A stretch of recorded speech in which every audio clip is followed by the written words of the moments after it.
దేవుని యొక్క ఘనమైనటువంటి నామమున మీ అందరికీ వందనాలండి. ప్రార్థన చేసుకుందాం. జీవం గల దేవ, ఘనమైన తండ్రి, నీకు స్తోత్రాలు. మా అందరితో మీరు మాట్లాడండి. మా అందరికి వినగల చెవులు, గ్రహించగల హృదయాన్ని ఇచ్చి నడిపించమని యేసు నామం నడుపుచున్నాను తండ్రి. Amen, amen, amen. అపోస్తుల కార్యములు 1వ అధ్యాయం 11వ వచనం. గలిలయ మనుషులారా, మీరు ఎందుకు నిలిచి ఆకాశం వైపు చూచుచున్నారు? మీ ఎద్దు నుండి పరలోకమునకు చేర్చుకోబడిన యేసు ఏ రీతిగా పరలోకమునకు వెళ్ళుట మీరు చూచితురో, ఆ రీతిగానే ఆయన తిరిగి వచ్చునని వారితో చెప్పిరి. యేసు ప్రభుల వారు మరి శిష్యులతో మాట్లాడిన తర్వాత 40 రోజుల వరకు మరి వాళ్ళకి కనపడి వాళ్ళకి దేవుని యొక్క రాజ్యం గురించి వివరించిన తర్వాత ఆయన ఆరోహణమై వెళ్ళినప్పుడు అక్కడ వాళ్ళు నిలబడి చూస్తున్నప్పుడు అక్కడ మాట్లాడుతున్న మాట అండి ఇది. వాళ్ళందరూ ఎందుకు మీరు నిలబడి చూస్తున్నారు? యేసు ప్రభు ఏ విధంగా అయితే పరలోకానికి వెళ్ళాడో మళ్ళా తిరిగి ఆయన వస్తాడు అన్నటువంటి విషయాన్ని అక్కడ మాట్లాడుతున్నారండి. ఎవరు మరి మాట్లాడుతుంది? ఆయన వెళ్ళుచుండగా వారు ఆకాశం వైపు తేరు చూచుండిరి. ఇదిగో తెల్లని వస్త్రములు ధరించుకున్న 2 మనుష్యులు వారి యొద్ద నిలిచి, అక్కడ మరి యేసు ప్రభుల వారు మరి ఆకాశంలో ఆరోహణమై వెళ్తున్నప్పుడు అక్కడ 2 మనుషులు నిలబడి చెప్తున్నారంట, మీరు ఎట్లా యేసు ప్రభు వెళ్ళుట చూస్తున్నారు, మళ్ళీ తిరిగి వస్తాడు అని చెప్పి ఇక్కడ మాట్లాడుతున్న సందర్భాన్ని చూస్తూ ఉన్నాం. నిజమే కదండి, యేసయ్య రానే ఉన్నారు. మరి ఆయన రాక కోసం ఎదురు చూసే బిడ్డలుగా మనం ఉండాలి. ఆయన రాకల్లో ఎత్తపడే బిడ్డలుగా మనం ఉండాలండి.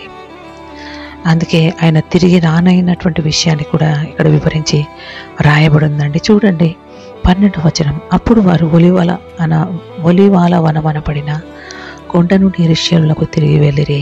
ఆ కొండ యెరూషలేమునకు విశ్రాంతి దినమున నడవదగినంత సమీపంగా ఉంది.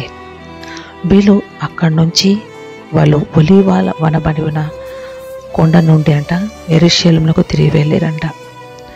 ఆ కొండనట యెరూషలేమునకు విశ్రాంతి దినానికి నడవదగినంత సమీపంగా ఉంది.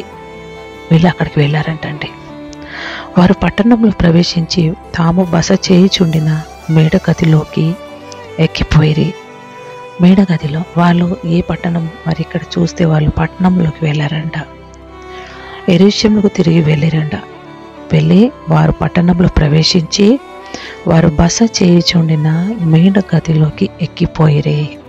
వాళ్ళు మేడగదిలో ఉన్నారంటండి. ప్రియ సహోదరి సహోదరులారా, మనం ఏ గదిలో ఉన్నాం? ఇక్కడ శిష్యులు యేసు ప్రభుల వారు వెళ్ళిపోయారు కదా, మరి దేవుని రాజ్యం గురించి మాట్లాడమని చెప్పారు అని చెప్పి మరి వాళ్ళు కామ్గా కూర్చొని లేరండి. వాళ్ళు ఏం చేస్తున్నారు? ప్రభుల వారు వెళ్ళిపోయిన వెంటనే వాళ్ళు మేడగదిలోకి వెళ్ళారంటండి. మనకు ఎన్నో గదులు ఉండొచ్చు, కానీ మన జీవితంలో ఈ మేడగది అనుభవం మనకు ఉండాలండి. వాళ్ళు ఎవరన్నా కనంట, పేతురు, యోహాను, యాకోబు, ఆంద్రయ, ఫిలిప్పు, తోమా, బర్తలమై, మత్తయి, అల్ఫై కుమారుడు యాకోబు, జెలోతే అనబడిన సీమోను, యాకోబు కుమారుడు యూదా అను వారు. వీరందరంట వారితో కూడా కొందరు స్త్రీలు, యేసు తల్లి అయిన మరియయు ఆయన సహోదరులు ఏక మనసుతో ఏడదకగా ప్రార్థన చేయుచుండిరి. వీళ్ళందరూ శిష్యులు, కొంతమంది స్త్రీలు, మరి తల్లి అయిన మరియ, వీళ్ళందరూ చేరంట మేడగదిలోనంట వాళ్ళు ప్రార్థిస్తున్నారంట. ఏక మనసుతో ఏడదకగా ప్రార్థన చేస్తున్నారంట. ఇప్పుడు మన సమయం ఏంటండి? మన సమయము మనం ఎలాంటి దినాలలో మనం ఉన్నాం? మరి ఆ దినాలలో మనం చేయాల్సిన పని ఏంటి తెలుసా? మేడగది అనుభవంలోకి రావాలండి. అపోస్తులు మేడగది అనుభవంలో ఉన్నారు. ఇక్కడ మనం ఏ గది అనుభవంలో ఉంటున్నాం? మీరు చూడండి, వీళ్ళు ఎడతెగక ప్రార్థించిండ్రంట ఏక మనసుతో. మనకి ఆ ఏక మనస్సు ఉందా అండి? మనం ఏక మనసుతో ప్రార్థించేటటువంటి ఆ శక్తి మనకుందా? మరి అపోస్తులు యేసు ప్రభుల వారు వెళ్ళిపోయినాక మరి ఆయన వెళ్ళిపోయారు, దాని కామ్గా లేరు, కానీ వాళ్ళు మేడగదిలో వెళ్ళంట ఏక మనసుతో వాళ్ళు ఎడదకక ప్రార్థన చేస్తూ ఉన్నారంట. మన జీవితంలో ఆ మేడగది అనుభవం రావాలా? ఎడతెగక ఏక మనసుతో ప్రార్థించే ఆ శక్తి మనకు కావాలి.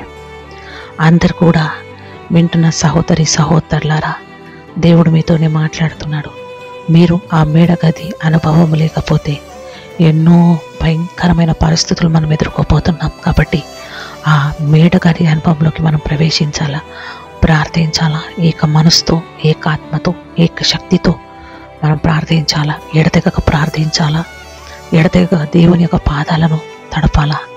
అప్పుడు దేవుడు మనని కనికరించి కృప చూపిస్తాడు.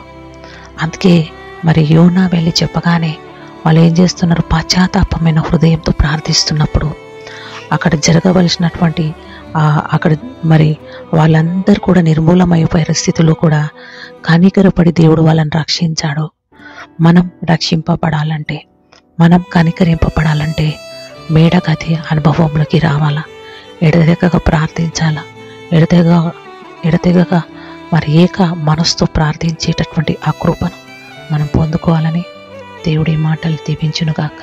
ఆమేన్.